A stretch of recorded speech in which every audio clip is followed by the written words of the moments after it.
SolarWinds, another example of what happens when you have too much trust and you have a perimeter-based solution. Welcome to Life of a CISO.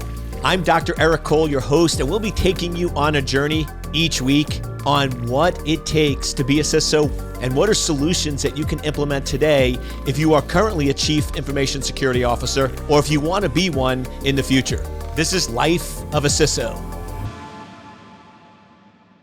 Welcome to this week's edition of Life of a CISO with yours truly, Dr. Eric Cole. And it's one of my favorite times of the week because we get to talk about what are the key things that a Chief Information Security Officer needs to know and needs to understand. And remember, on this podcast, we're all about world-class CISOs. So if you want to be an average CISO, if you want to dabble in a CISO, if you're maybe interested in just the basics of a CISO, don't listen. Because we're about world-class, and I'm going to crank it up. I'm going to call you out, and we're going to have some fun. So I'm all about creating and bringing out the best in every one of you. And that means everyone listening to this, I don't know if it's a day, a week, a month, a year, or 10 years, but I know if you follow, listen, and engage, you are going to be a world-class CISO. And here's what I love about cybersecurity. Even if you believe that you are world-class today, if you don't do anything in cybersecurity, your expertise and knowledge lasts, maybe if you're lucky, 90 days. So if you're world-class today and you do nothing about it, you will not be world-class in 90 days, right? That's why I do this weekly. I don't do this quarterly. I don't do this yearly, right? It's weekly because we need to get the information out there so every one of us could be world-class. Now, in being world-class, you need to make sure you get the language. You need to make sure you understand cybersecurity and your executive. So if you haven't picked up your copy of Cyber Crisis, what are you waiting for? Right? This is a manual that will make you world-class. And it's amazing because it's been out for several months now. We were number one. My goal was to be on the Wall Street Journal bestseller list, but we were number one bestseller. We were number one on a ton of different categories on Amazon, and would just get a bunch of unsolicited reviews. People I don't know, organizations and businesses are posting amazing reviews. We're having a lot of Fortune 100 companies purchase 400 or 500 copies for their executive team. It's really being a huge success, which makes me so happy because the reason why I wrote it was to make a difference. We need to have a book that's fun and easy to read for executives so they understand cybersecurity. That was the primary goal of the book. So you need to make sure that all of your executives have copies of it. And I've seen many of them. I got one the other day from somebody who sits on 7 different boards. He was a previous CEO of a huge oil and gas company. He goes, Eric, I picked up your book, and my intent on the airplane was to flip through it for about 20 minutes. He goes, I was going from DC to LA. It's about a 4.5, 5-hour flight, depending on the time of year. And he goes, I was going to flip through it and then watch a movie. Next thing I know, halfway through the flight, and I'm finishing up the book. It took me about 2.5 hours to read it. It was awesome. I couldn't put it down. I was then going to watch a movie, and I went back and reread it again. So it really does have a lot of great information. If you're not an executive, you should still read it because here's the secondary benefit. And it's funny, I never thought of this benefit, but I'm hearing so many people tell me this. A lot of CISOs, people that want to be CISOs, and security teams, you hear all the time, the executives don't listen to me. Nobody wants to talk to me. I feel like I'm being ignored when I go in those meetings. And it's because you're speaking the wrong language. You're speaking tech, they know business, and no comprehendo, right? They can't understand it. So you read this book, and this shows you the level that you need to speak at executives. And it's funny because I've had some techie folks read and go, Eric, that book wasn't technical enough. One of the reviews I got that was a negative, I call it was a 1 star, and I think it's the only 1 star we got. The person basically said, I love Dr. Cole, I love his books, I love his content, but this book just it wasn't technical enough. It was high level, it was strategic, it focused on the business, and it just didn't give me the strategic, actionable things like I was expecting that was in Network Security Bible. And I'm laughing because I'm like, okay, your review is spot on. This book was not written for technical, right? If you want technical, go for my Network Security Bible. This was meant to be strategic. It was meant to be for businesses. It was meant to show the language that you need to speak to them with examples and analogies. But it cracked me up because the write-up was spot on.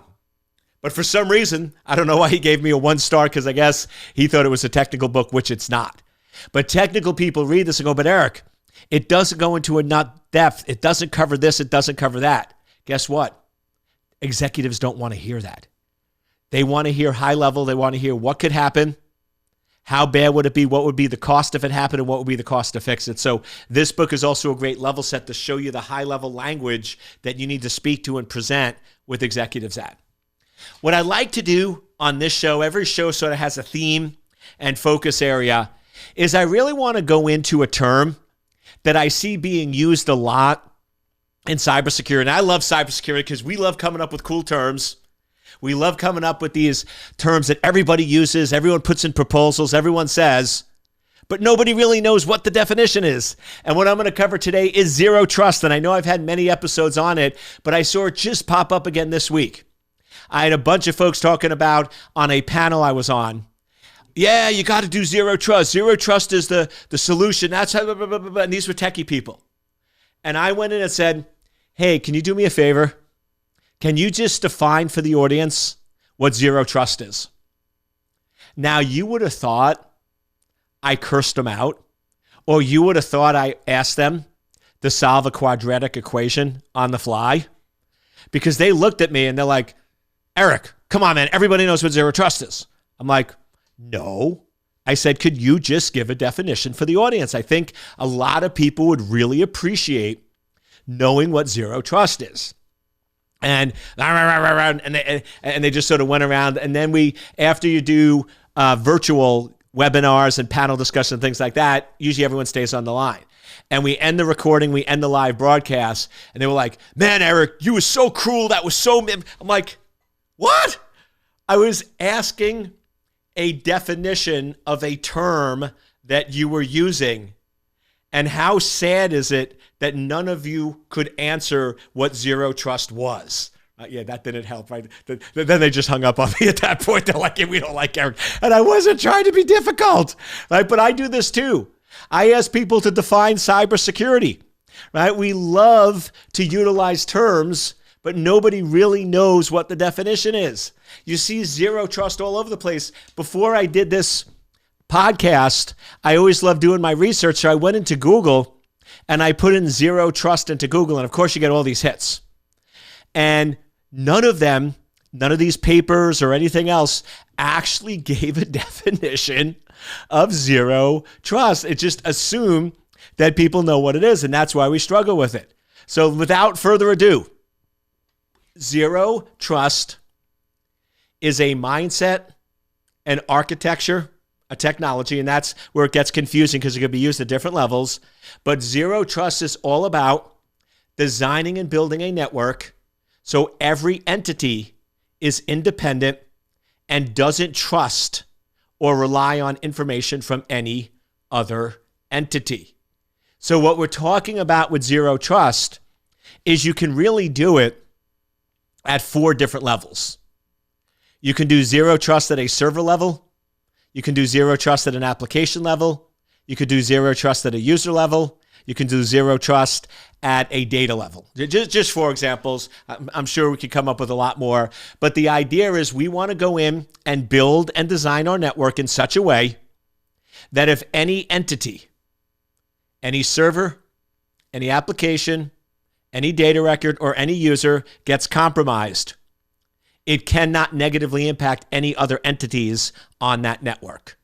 So the whole concept of zero trust, it's sometimes referred to as perimeterless, because the way we built a lot of our security architectures was you have that strong outer shell, right? You have that strong outer perimeter where you have multiple layers and you have essentially 2 zones. You have public and private. Now, you might have DMZ and middleware and others, but generally you have a public and a private, and anything within the private is trusted and anything outside in the public is not trusted.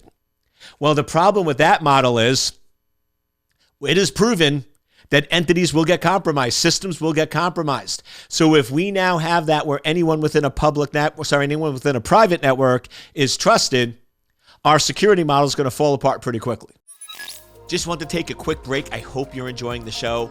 I have this free webinar that I would love for you to check out if you want to become a world-class CISO. And we've seen that with many different examples out there. So what we're talking about with zero trust is we are thinking about least privilege. How do we design and build a security infrastructure and architecture in which any single entity has the least amount of access with a goal of zero trust?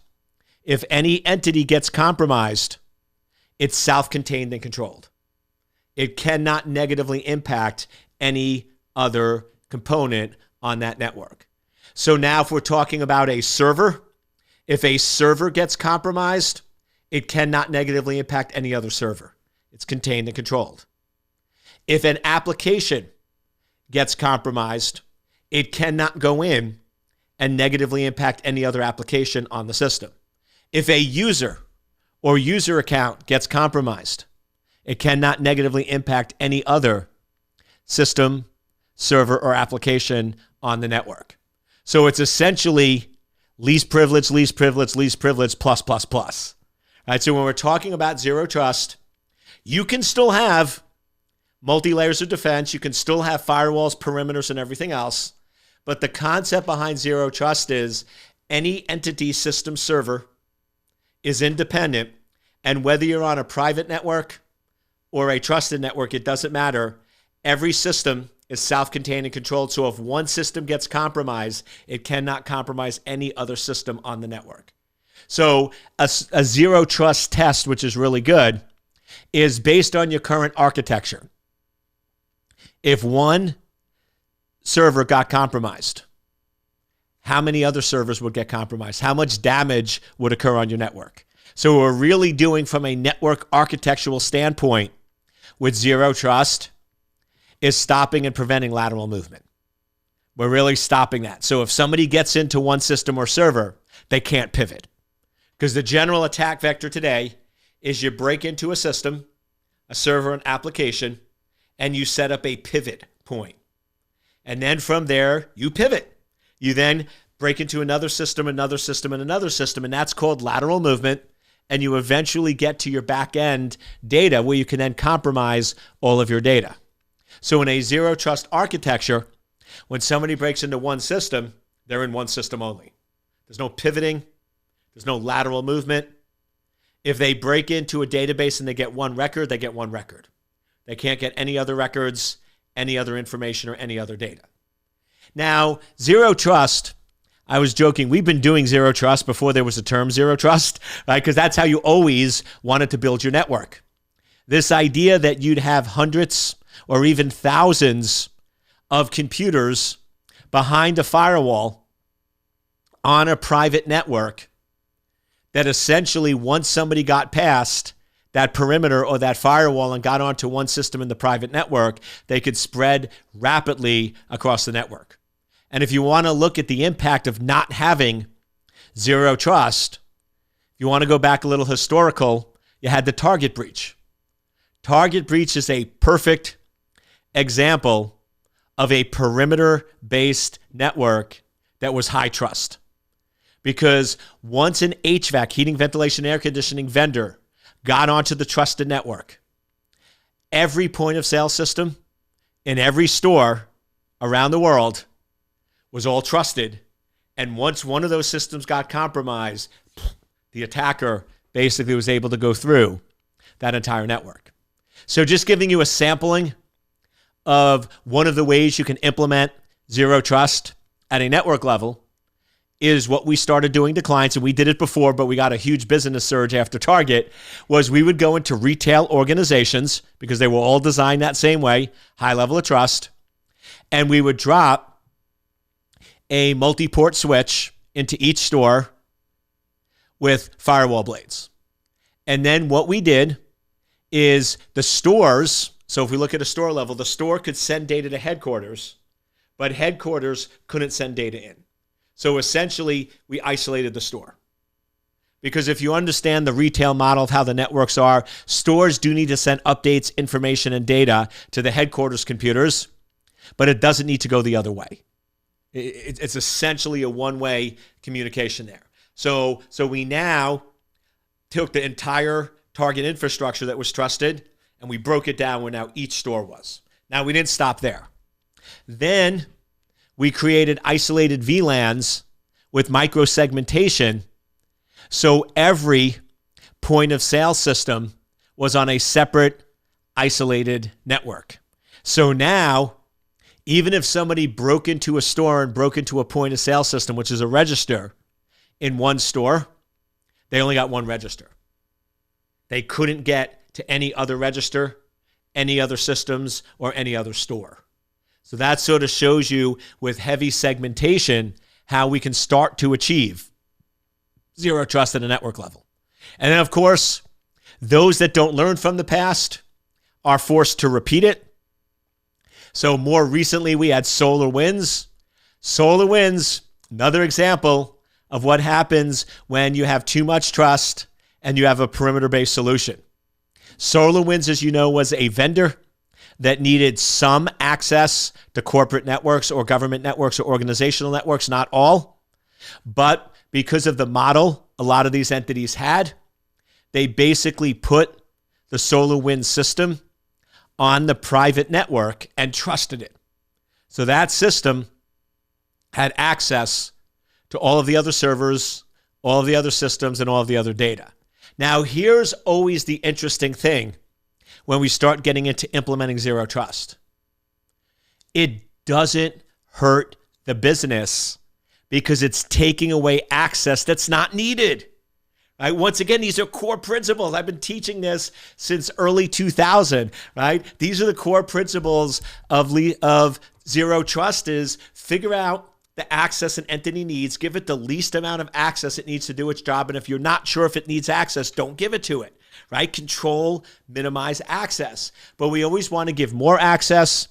We always want to, we say we want to make it easier and simpler, but that's really not true because if you're giving somebody the least amount of access, it's still easy and simple.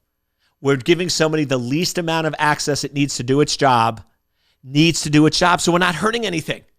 And here's the most interesting part. Whether you want to use Target as your case study or you want to more recently use SolarWinds as your case study, the data and information that was stolen from either one of those breaches, the actual entity, the system, whether it was the HVAC vendor with Target or it was SolarWinds with that breach, they did not need access to that data. So when you go in and look at the SolarWinds breach and you look at all the data, all the information, everything that was compromised, the SolarWinds systems that were scanning, analyzing, and running on the network to perform their job did not need access to the databases or the information that was ultimately compromised. So if we did, even in that case, a partial zero trust where we segmented out and only gave the SolarWinds servers the least access they needed to do their job, it would have had no impact on their contracts, no impact on the business negatively. It would have had a huge positive impact because now when breaches happen, we're containing and controlling the damage. And that's really the essence of zero trust. The essence of zero trust is going in and delivering against the true goal of cybersecurity. The true goal of cybersecurity is to contain and control damage and minimize impact to the business. Now, if we can prevent attacks, great. If we can't, we want to detect, contain, and control. So that's really the whole idea of zero trust is we're containing, controlling, reducing, limiting access to only what's required and needed. So when a system gets compromised or broken into, we're containing and controlling the damage. That's the essence and the heart of zero trust. And that's why it's such an amazing, great model. Because you should be designing a network where there is no trust. You should be designing a network where you're only giving entities the least amount of access that's needed. Now, We could talk for hours about zero trust architectures, designs, and things like that, but I'm going to give you some of the core principles as we start to do our second half of this podcast. So when we're talking about zero trust at a network level, it's really focusing on heavy segmentation. You should be segmenting systems and servers. You should be doing micro segmentation, where every system, server, or virtual machine is on its own separate network. So if we're talking about physical servers, every physical server should be isolated and segmented from any other server. If I break into one server, I should not be able to see or access any other server on that network. But you say, but Eric, servers need to communicate and work back and send information. Yes, you can set up limited authenticated communication between them. So even if there's certain applications that are doing authentication, even if somebody breaks in or contains or controls that server, it's still going to limit what access it has. And then there's also going to be some servers that should never, ever be accessible, and we need to segment those completely. Then as we move up to virtual machines, this is where we really want to start creating a virtual architecture. We want to have virtual switches, and we want to have every virtual machine segmented and isolated. So if one virtual machine gets broken into or compromised, it doesn't make it any easier to break into any other virtual machine or any other system on that network. So heavy segmentation at the server level. Then if we move to the application level, this is where we want to go in and make sure that every application is running in separate, isolated space. Now, originally, the way we did that was with virtual machines. But as you know, virtual machines are great, but they also require a lot of resources in terms of spinning up an entirely new OS. So there are a lot of resources there. So now what we're using is containers where you can still run on the same operating system, but now you have isolated memory, CPU, and storage. So now we're getting that isolation. So now if one application gets compromised or broken into, it's contained, controlled, and minimized. Very similar to a user level. Users need to have least privilege. They should only be given the least amount of access. This is one of the biggest areas when we go in and start implementing zero trust for our clients, and we can do a full assessment for you. That's one of the things Secure Anchor specializes on. And we go in and we're like, okay, good news, bad news. The good news is we can get you to zero trust without you having to purchase anything else. The bad news is we're going to have to revamp everything because your roles and groups and access for your users are like not even in the vicinity of least privilege. They're not even close. Like they're not even in the same country, right? Because you're just giving way too much access. So you really want to focus on least privilege, separation of duties, right? The core components of AAA authentication, authorization, and accountability. And you really want to go in and start minimizing, controlling that damage. One of the best ways, because users typically access laptops, desktops, right, in order to access the network, especially with the pandemic where you have a lot more people working from home, and it looks like that could continue for the foreseeable future. One of the best ways to implement least privilege at a user level or a client level when you're talking about zero trust is thin clients. Hard drives are one of the most dangerous things. If you're giving a user a 3 to 4 terabyte hard drive, it's going to be almost impossible to implement zero trust. Now, I know at this point, vendors are like, no, Eric, we got crazy. Blah, blah, blah. Stop it. Why? Why does a user need to have 3 terabytes of data stored locally on their system? It violates so many rules, right? We would need an hour to go through all of them. Why? It's not needed. And the only answer I can ever get from anyone is, well, Eric, that's how we've always done it. And you know something?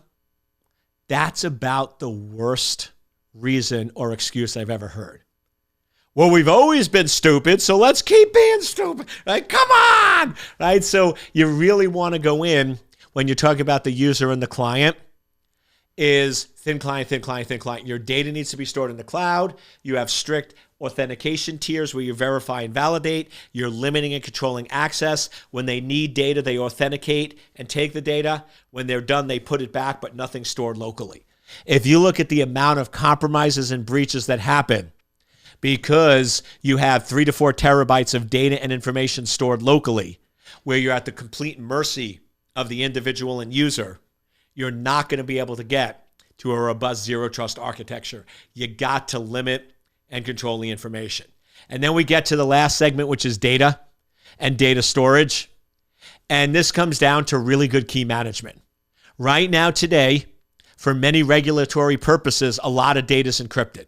However, it's not encrypted correctly. The way many companies encrypt data, because remember, it's checking a box. They say you must encrypt the data. The problem is very few, if any, regulations actually explains what that means and how to do it correctly. So if I'm going in and I have 100 million records and I'm encrypting them all with the same key and I'm storing the key on the server, guess what? That meets the requirements. I am compliant.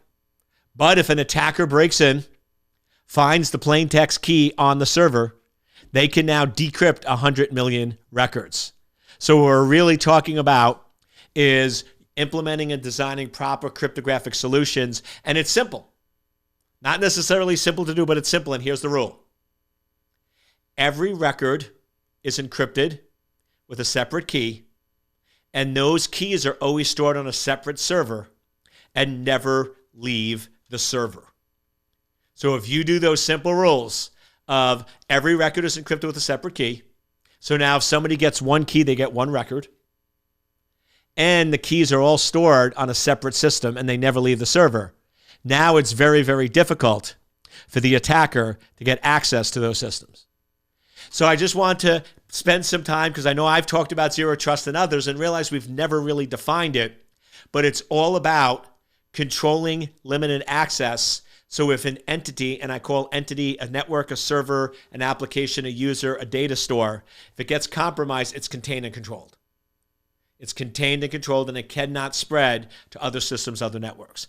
And even if you look at the Colonial Pipeline breach, which was ransomware, if zero trust was in place, the attacker would have broken to one system, held one system ransom, but if proper zero trust was there, it would not have spread. It would not have replicated, it would not have caused the entire pipeline to be shut down for almost an entire week. So if you need help with zero trust, if you'd like more information, please contact me, ecole@secure-anchor.com or info@secure-anchor.com. My team monitors both of those. We'd love to see how we can help you out, because we have been implementing zero trust before it was called zero trust. We've been implementing zero trust over the last couple of years, especially with the pandemic, because it was a great solution. And the nice thing about using Secure Anchor is while we do take a customized approach and we will customize a solution, we have all the blueprints, we have all the templates, we know what works, we know what doesn't work, and we know how to get you there as quick as possible. So when you're bringing in Secure Anchor, we're not learning on your dime. We're not going to come in and just take some public documents that were publicized by a government entity and try to put it in place and figure it out and experiment. We know what works. We know what doesn't work. We'll evaluate your environment. We'll look at what of the multiple solutions that we have in place work best for you. And then we'll come in, do a customized solution that aligns with your budget and resources. We'll help you communicate that at a strategic level to the executive team. And we'll help not only your organization be successful, but we'll help you become a world-class CISO. So once again, if Secure Anchor can help you in any way, please reach out. I'd be happy to set you up with one of my great consultants. And hey, once in a while, I jump on those calls too, because I love to talk to you. So ecole, ECOLE @secure-anchor.com. Love to help you out. If you'd love to become world-class and do some training with me and some coaching on my CISO certification, definitely reach out. We have the link up there. And once again, if you and your executive team don't have a copy of Cyber Crisis. Make sure you pick up a copy today.